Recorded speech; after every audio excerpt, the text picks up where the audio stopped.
welcome to you all. Welcome to our three panellists, Neil Hoffmann, Jann, Kesby and Steve Williams. It's wonderful to have you join us today for this special talk on building a wood kiln. And it's not to say we're going to learn everything about building a wood kiln in 1 hour, but you will get some tips from these amazing professionals. Before we start, though, I'd just like to pay my respects to the original owners of the land that we're hosting this event on today, the Wurundjeri people of the Kulin Nations, and pay my respects to their elders past, present and emerging. And also to say that despite the darkness that's happening in the world around us at this terrible time, it's great that we've got art today and we've got a wonderful day to celebrate. But, goosebumps and difficulties in the rest of the world. So, without further ado, I'd like to introduce these wonderful speakers to you. So, Steve... That's why you sat here. Yes, okay. Steve was born in Wagga in New South Wales and completed a visual arts, ceramic and ceramic design qualifications in 1981. His dedication to local clays, rocks and timbers within his wood-fired ceramics practice translates into works with a raw Australian character and objects that capture the playful and responsive qualities of clay. Steve's forms are thrown and finished in one sitting and progress to the wood kiln with minimum interruption. To this end, he's invented a number of techniques where forms incorporate an active footed zone without turning or trimming. Steve has been a presenter, panellist and artist in residence at many festivals and conferences in Australia and abroad. So could you please join me in making Steve very welcome?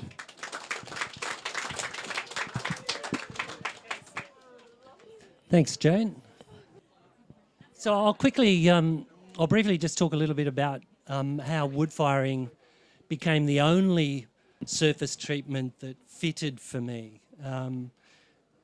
In my undergraduate program where you get foundation contact with different disciplines, clay was the material that was just amazing from that first instance. Incredibly playful, responsive, and I was hooked. I soon after, in that foundation environment, saw the inside of a wood-fired kiln at the art school. And I made that connection eventually. And my approach to making, and I failed wheel throwing 1A, because I couldn't figure out why someone would want to use this playful kind of plastic material to form and then wait some time and then turn it upside down and treat it as if it was on a lathe. Now, there are people who do that brilliantly, right? But for me, I'm not one of them, right? So it was always kind of a bit alien to progress a thrown form through that process of trimming and treating it very tightly and mechanically. So I was looking for the right surface treatment, and that's really, for me, what a wood firing is all about. It's a surface treatment. It converts clay to ceramic and creates this amazing synthetic rock, because that's effectively what we all make, is synthetic rocks. And but I progress my work from, and there's an image here where you'll see the proximity of my wedging table and my 100-year-old kick wheel is literally metres away from the kiln. So I make for placement in the kiln, and for for a good number of my pieces, they go straight from the wheel into the kiln wet. And I just let them dry in there while I'm progressing other things. So I'm making to fit the kiln. So there's my kick wheel. There's my wedging table. So that's butted up against the chimney, and that's the Lansdowne escarpment in the background. So I'm about an hour and a half south of where Jann is at Kesby. So south and inland a little bit on 130 acres. So off the grid, and Devon and myself, our dream's always been to live a quieter, simpler kind of life. So off the grid, that's part of our dwelling. That's the firing hammocks. So those posts there, and with my work, when I bang on about what I do, there's no straight lines in nature, and those are hammock posts. So they're not straight, and when people come and they look at these things, I fired the kiln about a week ago, so that hammock was a 20-minute kind of nap zone for me. And I sit down and wedge now. And the images of the kiln that will follow are really about managing the workload and the effort required and building efficiencies into things so I can keep doing this for a long time, right? So I think it's a hairdresser's stool and it spins, beautiful thing. So I just kind of wedge like this and then spin around. I find wedging standing up just takes more energy. So I sit down, but I don't wedge large amounts of clay these days. So next one. So this is my studio. So there's the new kiln. There's the wedging table. Here's my kick wheel.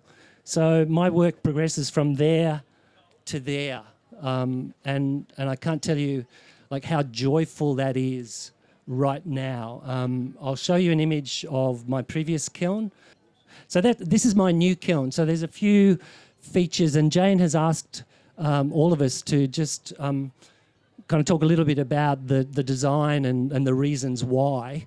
And there's some detailed shots of, but this kiln here is 550 mils off the ground. There's an image of my previous kiln where it was basically on the ground, and with an aging kind of body, I needed to bring it up off the ground. The old kiln was buttressed with rocks, which for my aesthetic just worked. And I'm still coming to terms with the fact that I've welded the brace on this kiln. Like it's a bit kind of industrial, but I'm coming to terms. I'm okay. I'm coming to terms. So, and one of the features here is when you brick up a door in a kiln, one of the things that really annoyed me was having to fit the bricks into the arch. So this door just runs flat up against the arch, so I don't have to, place cut bricks. And there's here, because I've got a welder, and I'm welding off the sun. Like, it's just incredible. This welder is the size of a shoebox, comes with a shoulder strap. Inverted technology, it's really cool. But there's a welded brace that goes into square section here that kind of locks that door because it will expand and move. So it kind of locks. Next one. Couple of features of this kiln. The interior is wider because I needed the new kiln to be wider, so I had more space inside. More space for work in proximity to firebox really was what it was all about. It's a little taller than the old one, but because it's wider, I built these stoking holes. So there's one main stoke hole in the door when you brick that door up, but these are stoke holes here. And often in a wood kiln, you'll get that ember pile which will kind of burn away in the corners. So this allows me to go through cycles where I'm loading the kiln up into those zones that are voids often. This is my previous kiln. That's a picture of Tess Kerbel. Tess, if you come to my table, there's a magazine that has an article in there that Tess wrote, and it was mostly about the fire recovery workshops I did over the last couple of years. But Tess, the images on my stall were taken by Tess. I mean, I didn't go to a lot of trouble to set up that stall, those images. It looks like I did. People go, wow. But those images were given to me when the show wound up last year. So the images were taken by Tess. This is my old kiln, and you can see it's buttressed from rocks, which aesthetically, is fitting into the landscape, and that's my preference. Next one. This is the new kiln under construction, and there's probably a little bit of innovation in this, but this is the formwork. So this is just made from some form ply. These are all recycled bricks, these ones here. So what I've created a formwork that takes 2 9-inch bricks. So there's 6 of these in the build for the roof. The kiln arch is really flat at the top, and that was one of the features that I wanted to build into my new kiln, was that I didn't want a kiln that was more self-supporting as an arch, because you end up with these triangles that you've got to put work into, and it's really difficult. So this is a really flat arch. To have that survive as an arch at the temperatures we're going to, the bracing needed to be kind of welded up. So these bricks here are pushing down on the pop point. The pop point of this arch is about here. So if I didn't have these straps that are tie rodded at the top, that arch would collapse straight away. Not, forget about high temperature. It would just fall over. So these straps are welded to angle iron here, which is welded to these steel posts, which is concreted into the ground. But these are tie rodded at the top. So I bent these in a lathe, and they're tie rodded. So they're threaded. So you just wind those up to put, and the pop point is where I've put, and this is an early shot, but I jammed wedges of cut bricks into those points where the arch is going to move. Oh, look, sorry. A self-supporting arch is a catenary. You know about a catenary arch, which is if you take a chain, steel chain, and you stand up and you hold that chain, that's a catenary. That's basically the best way. But it's a self-supporting arch, right? So whatever kind of weight and load is transferred is transferred all the way down to the base, and large, like Jann's going to tell you about a catenary. Yeah. So next. So here's the band that's welded to the angle iron, and this is the pop point of the arch here. It's quite low, but the wedges of brick got put into there, and before I tensioned up. Next one. This is the inside of the kiln, getting ready to. So there's the shelf layout. There's 2 600 by 300 shelves in the back, and then there's 3 shelves. They're 450 square. That's 500 by 300. So the interior is 1.4 metres. They're the flue exits. Next one. This is a mouse hole which feeds air into the floor. There's lots of ways of getting air into a firebox. I find with my work, where I'm trying to limit the amount of oxygen but still have a point at which I can control some air in. This is sometimes called a tertiary air. So you have primary air, which is fed in with your fuel, and then you have a secondary air somewhere in this wall. This is tertiary air, and what the tertiary air does for me in my kiln is allows you to control the level of the embers. So if you open that tertiary air up, air will come in under the floor and burn away the embers. So the embers are kept active as well. But I've never had a challenge. That is literally bricked up during the firing and mudded up to start with, so it's not sucking air. And then I just toggle that to create a crack in the brick, and that's the only air the kiln needs through the floor. So next one. And that's some of this work is down there at the stall. Come and visit. Half of what I fire is these days is refire, and a couple of years ago I was not a fan of refiring, but now because it is about that kind of richness and maturing of a surface. So now I embrace refire, and you can see some of the refires in there. So next one. There's Deb. She's down at the stall looking into the kiln. The refire is, it's either or a combination of the glaze quality or the fact that the glaze build-up has run and has fused it to either the wadding or something else. So I have to grind that off. And the only way to kind of resurface treatment that ground up, because when you grind it, you've got this grey, exposed, dull surface. So you have to resurface that. So these are on setters. These are on setters where that base is exposed to the draft and ash vapour. So there's Deb. Next one. There it is. Thank you.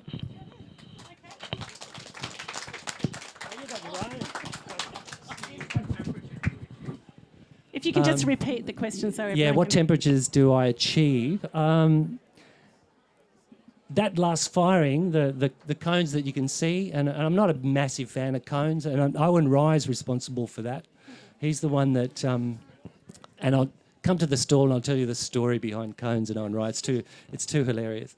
But Owen, I've spent a few firings with Owen, and what really came through for that contact was the fact that if you tune yourself to the things that really matter in a firing, you will smell the soda vapour as it's released from fuel at around that 1250 Celsius.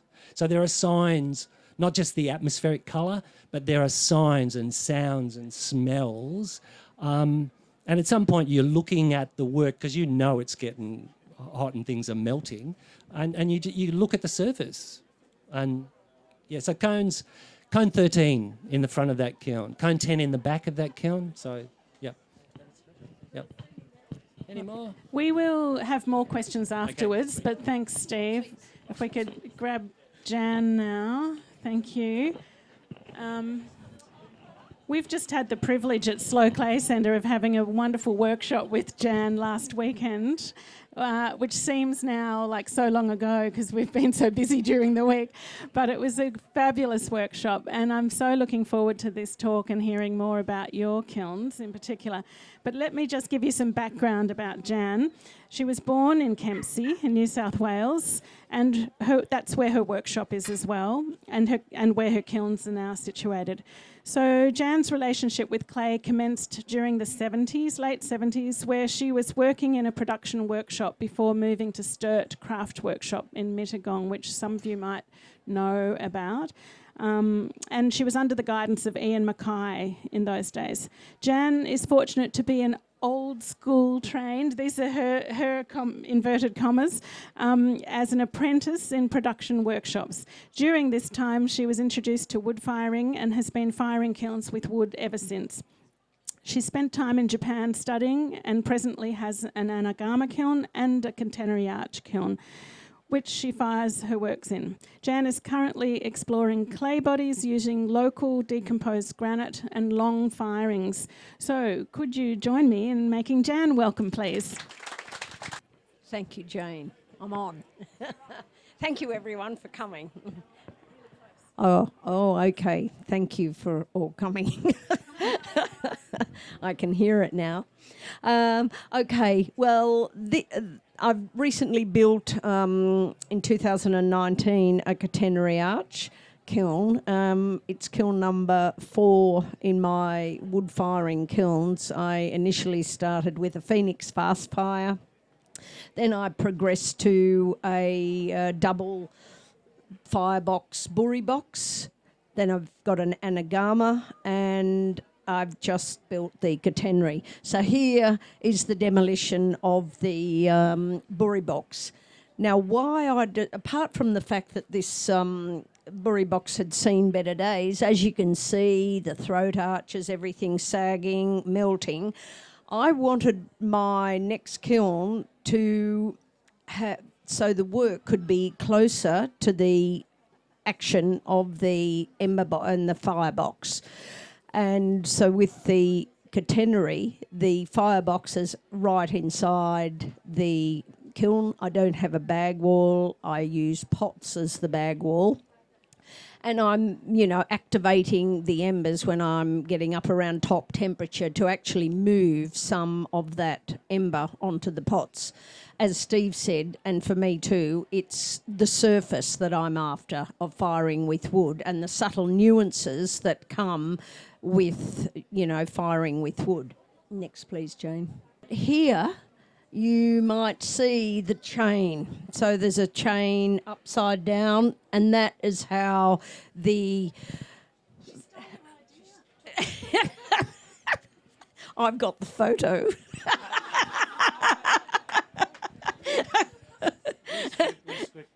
Yeah.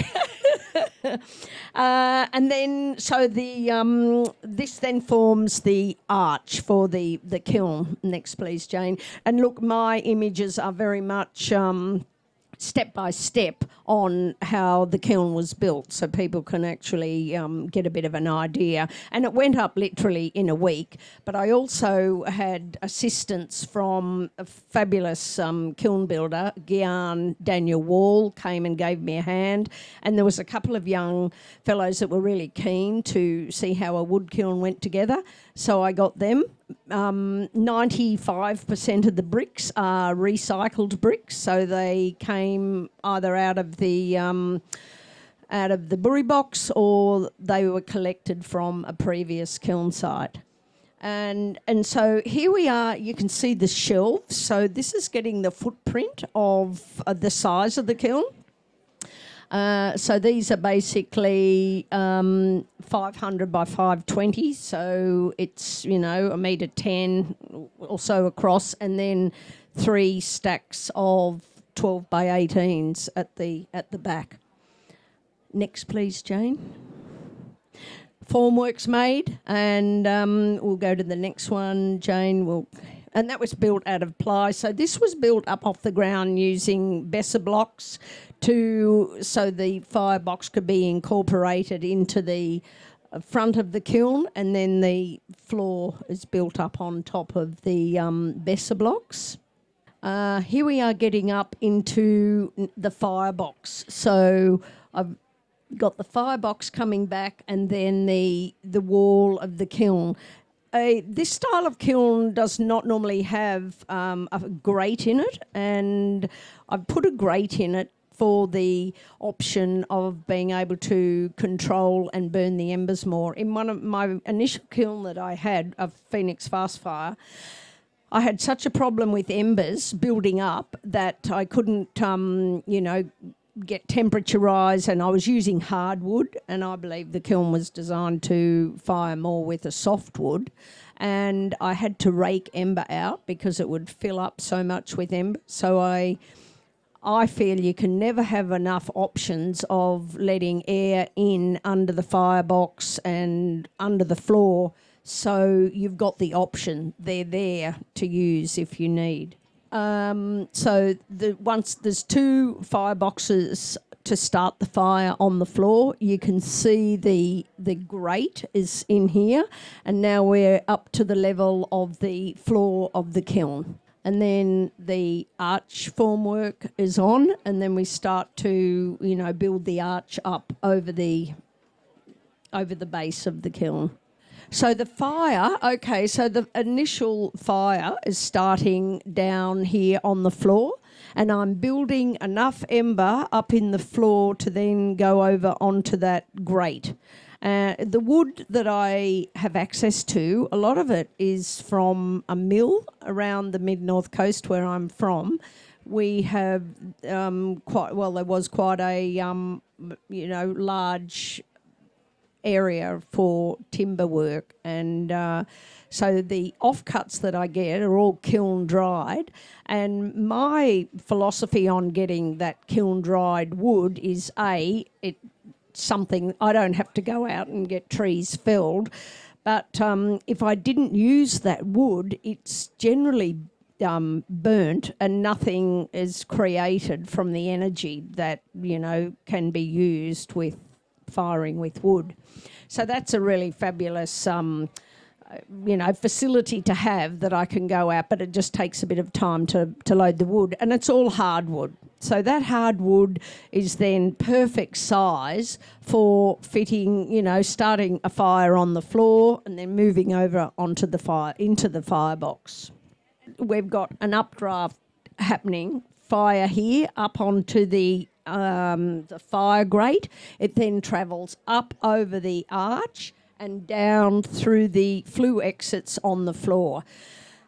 It's an updraft kiln, whereas the Anagama is a cross draft. You start the fire at the front and it literally just moves, across and through the setting. It does have to go up, but the fire box is not much different in height to the flue exits in the Anagama.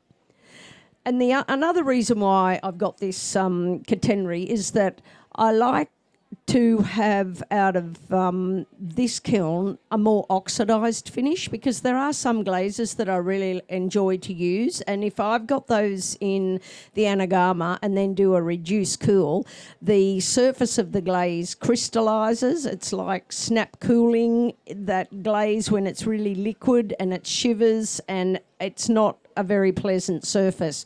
So I'm working the catenary to have an oxidised firing, and I'm using the anagama to have the reduced firing effect. So I guess the best of both worlds.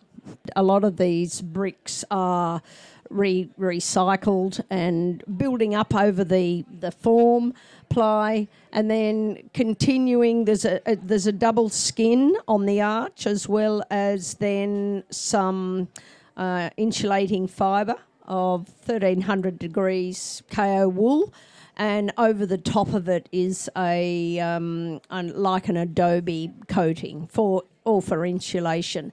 When firing with wood and you are doing slow cools, that's when you get really lovely crystal development in the surface of the glaze, and that again, provides subtle variations and nuances on the pieces.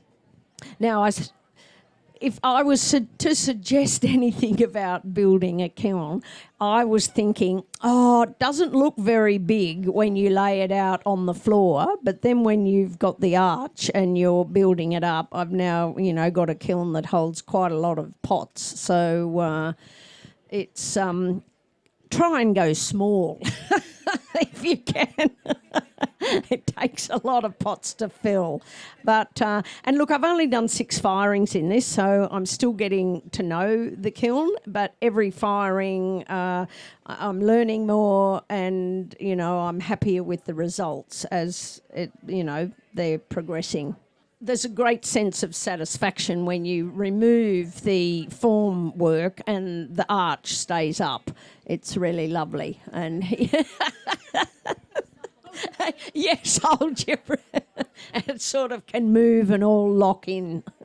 Very different to Steve's, because mine has this, it's very much a catenary arch and a lovely curve on it. And, I can physically climb into the kiln, and that's another great thing, because the shelves, even though they're silicon carbide and thin, I can lift them and I'm actually up over the stack pretty much a lot of the way as I'm packing it.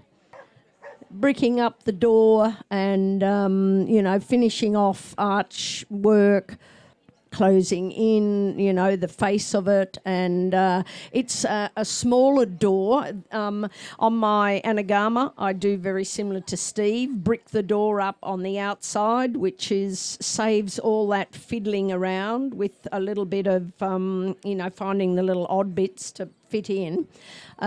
Whereas the door, I close it up with insulating bricks and have that same issue of fiddling around at the top. One day I might get around to casting the arch, to go in, but no matter how much bracing that you put on the kiln, they always move, with the heat, with the expansion and the cooling on them.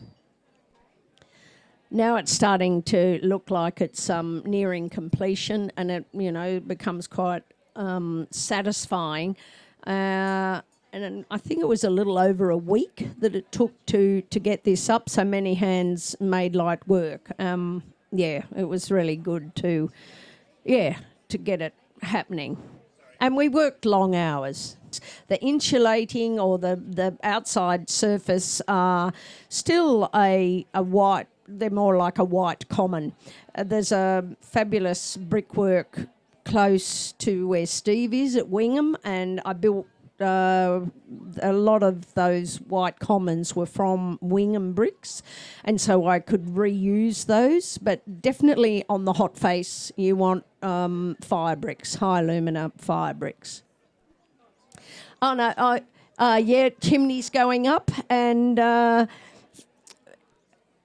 I was hoping to be able to use the old chimney from the Bury box, but it seemed to be much easier to have that down and a clean slate to build a new one.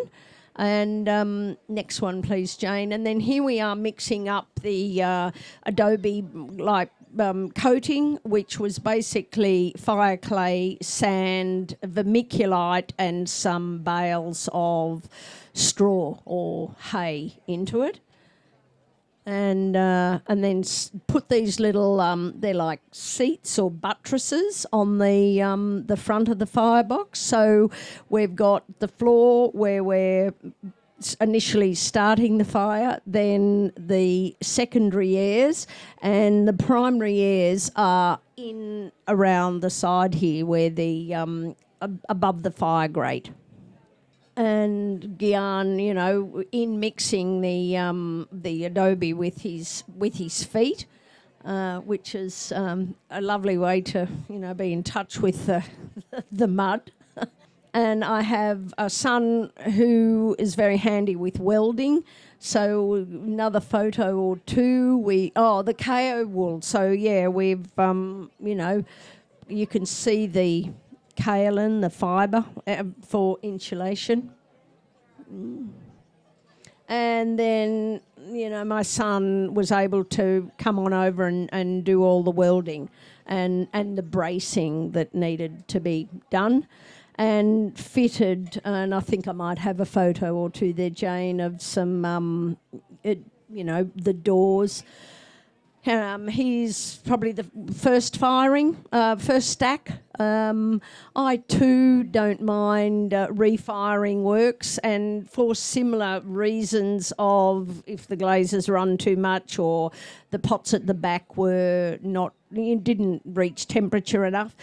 But this kiln is another benefit of it is so that I can fire it on my own. The Anagama, I need a team, and I can fire this myself. The last firing was like a 35-hour firing, so started firing maybe midday, early afternoon, and warming, and then up a few hours, every couple of hours through the night, and always with a fire underneath the fire grate. And then in the morning when I'm up, the whole kiln it's warm, you know, because it's drying out not only the clay, the wadding, the kiln shelves, everything's warming up. So the next day I can get up and actually start the firing and finish around midnight, and that's doable. I always like to see a flame out the chimney.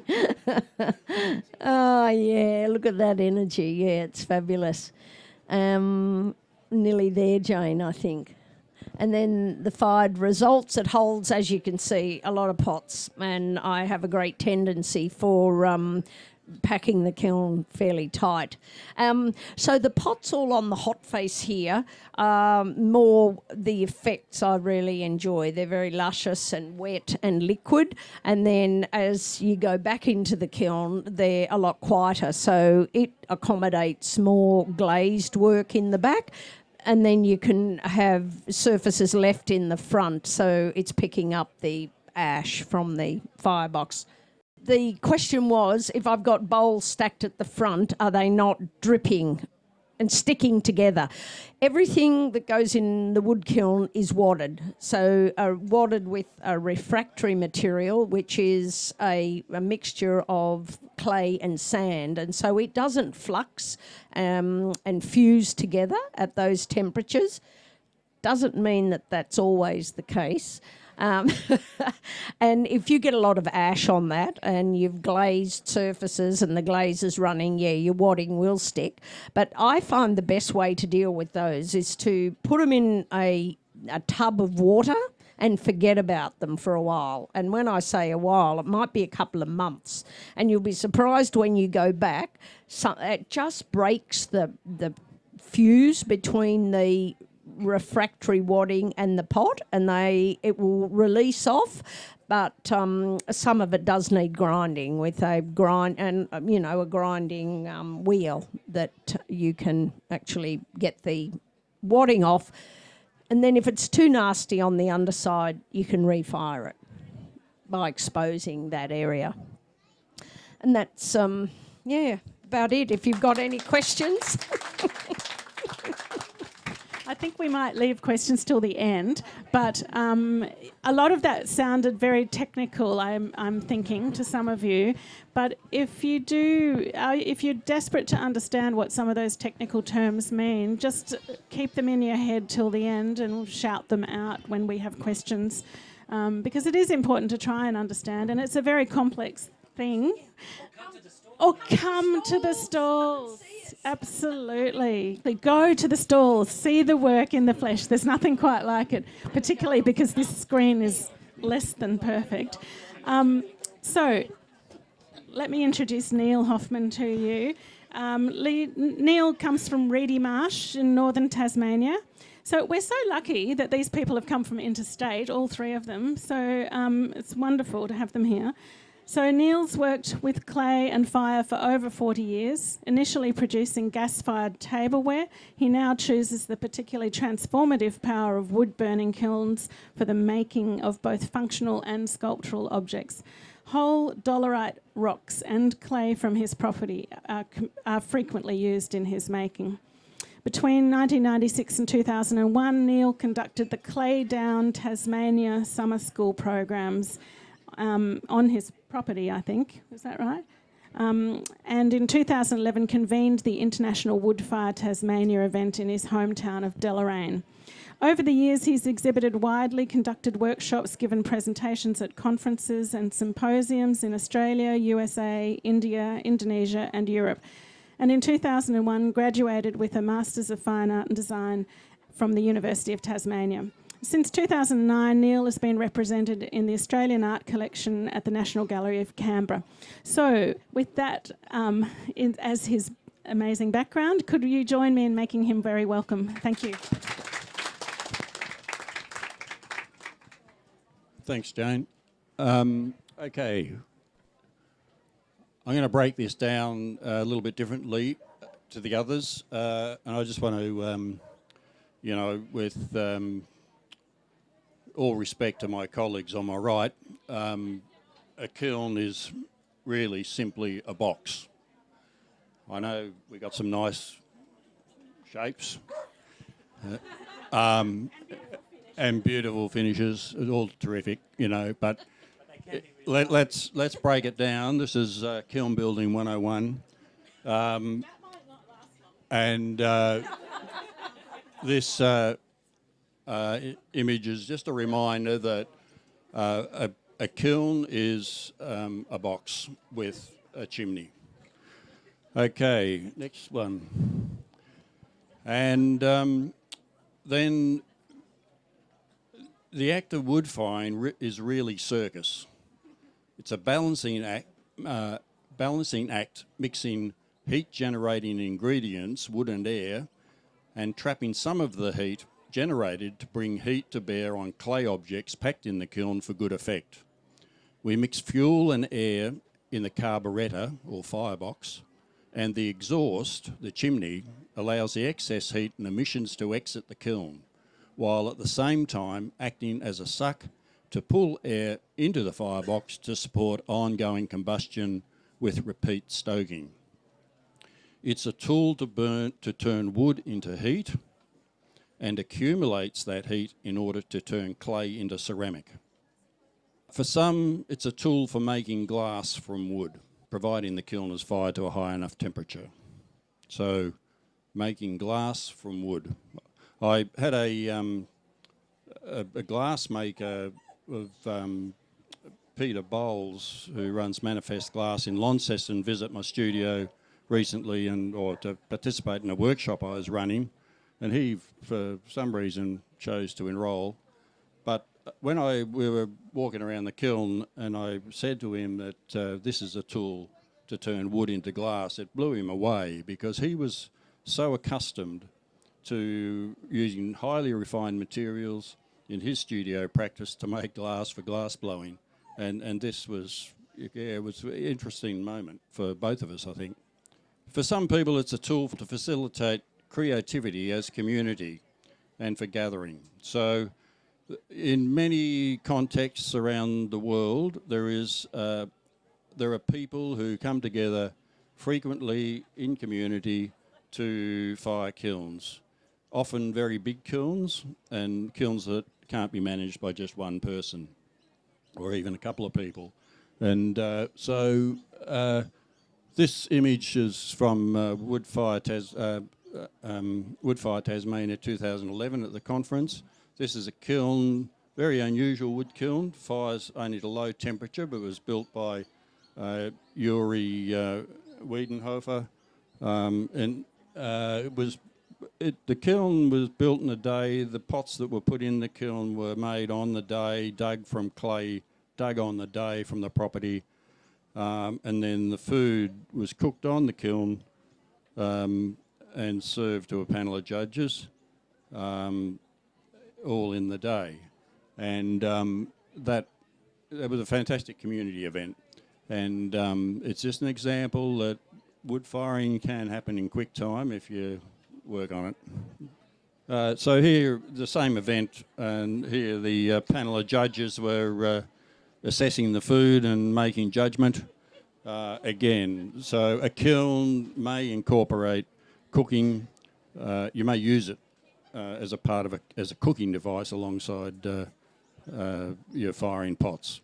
But do be careful. We did have a thing going at my studio once where we ran a 2-inch steel pipe through a kiln to make pipe food, and we'd push food through this pipe slowly or at the right rate, and it would just deliver at the other end. We thought we might do events and really be able to pump the food through, because these queues at events are pretty shocking.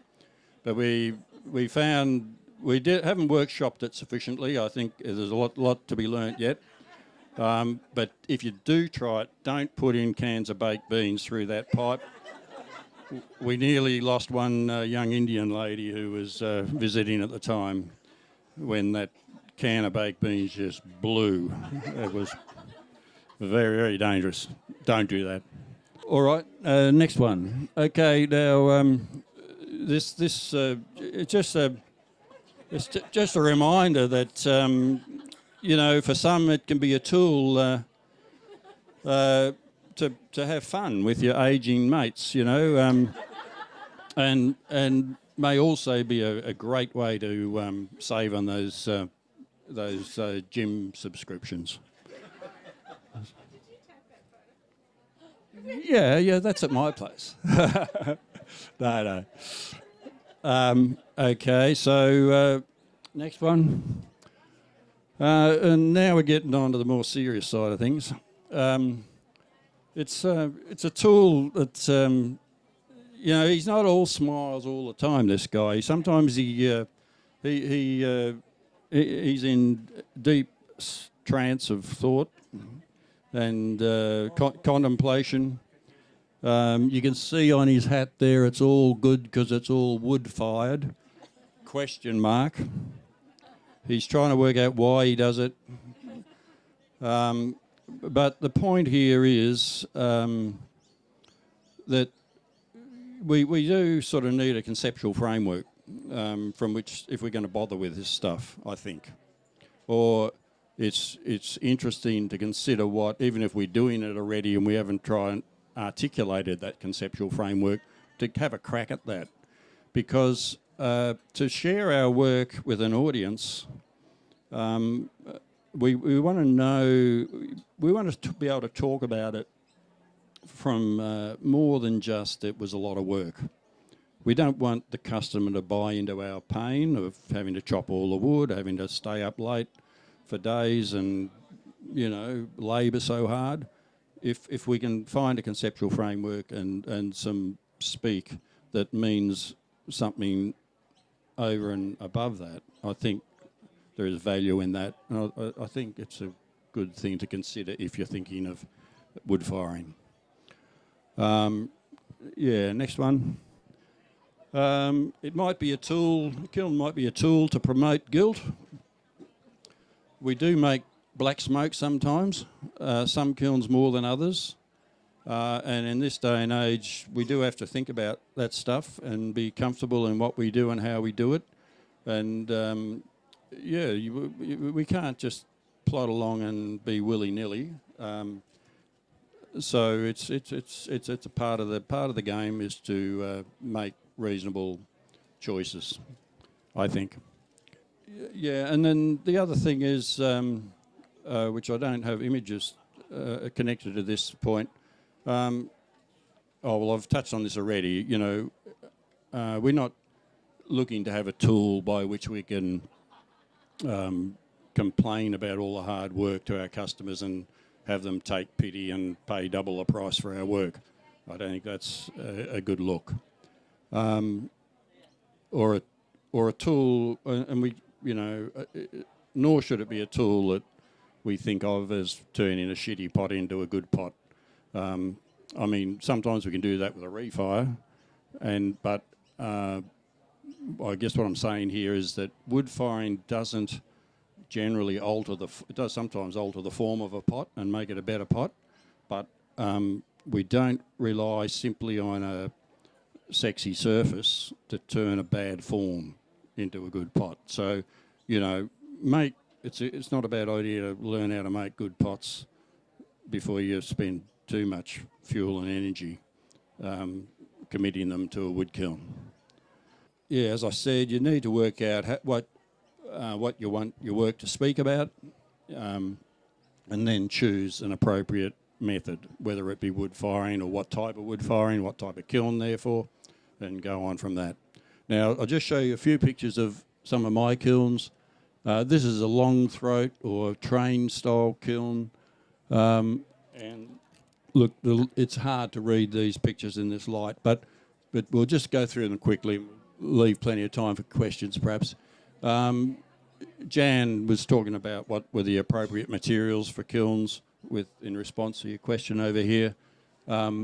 This is a salt kiln that's collapsing, needs rebuilding now.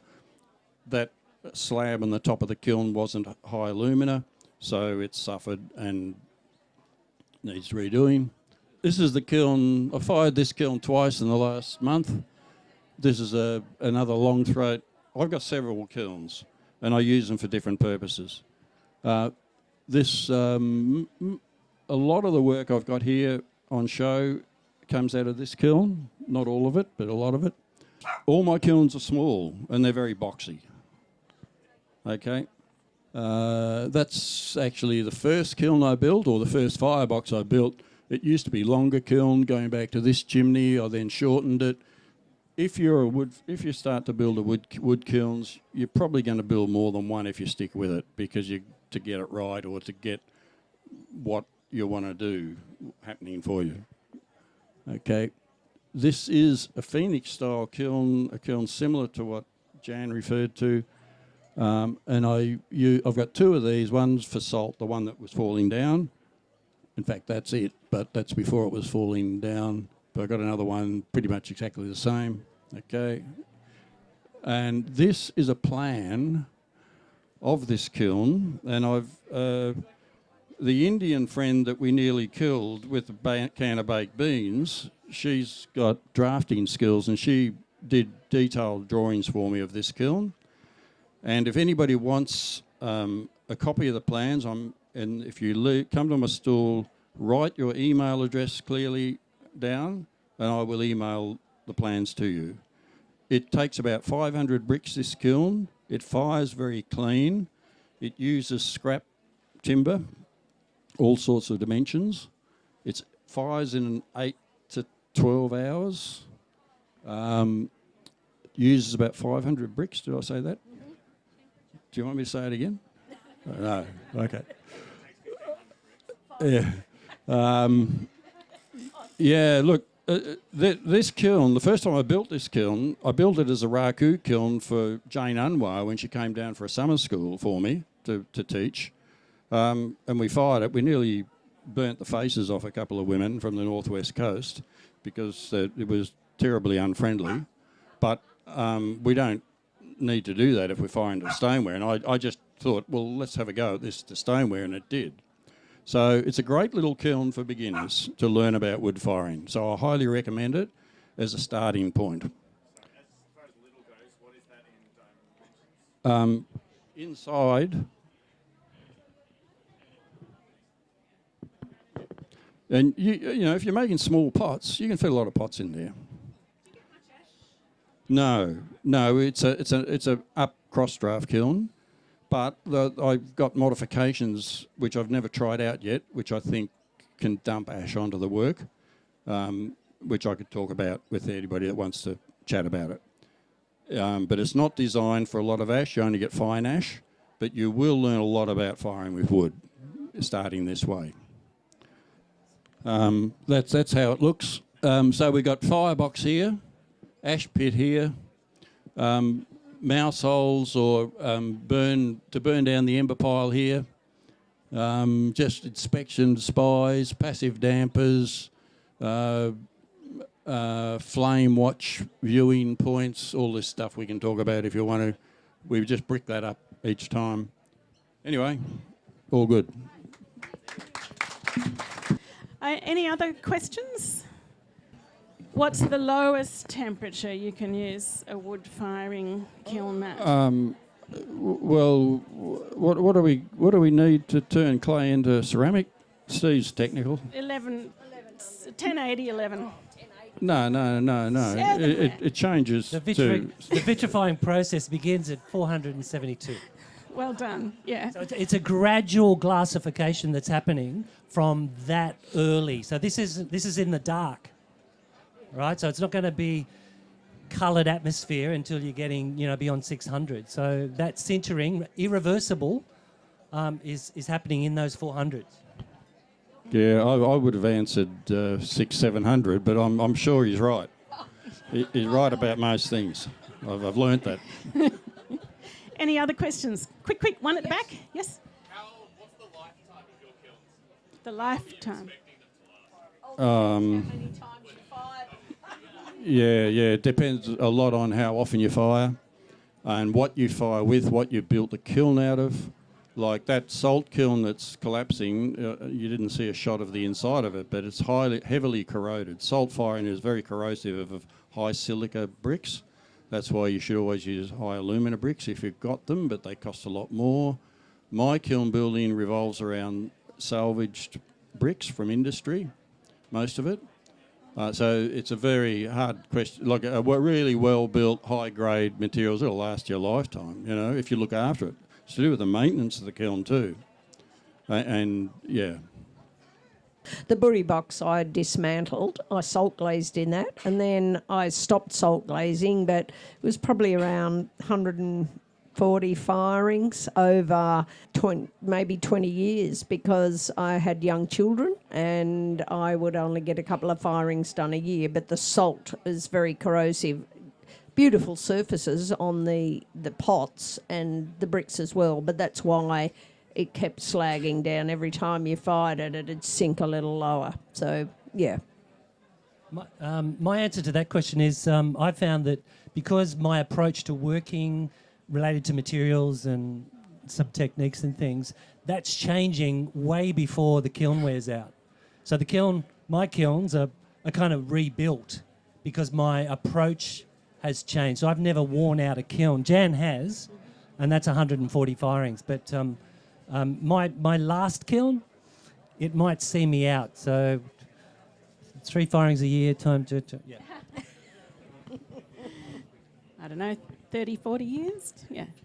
Again, like I said to you, there's a lot of technical language involved in any firing, not just wood firing, but you particularly hear it amongst wood firers. So if you're keen to learn more, like we said before, you can go to these people's stalls. You can follow them on Instagram as well. Thank you, everyone. Thank you so much.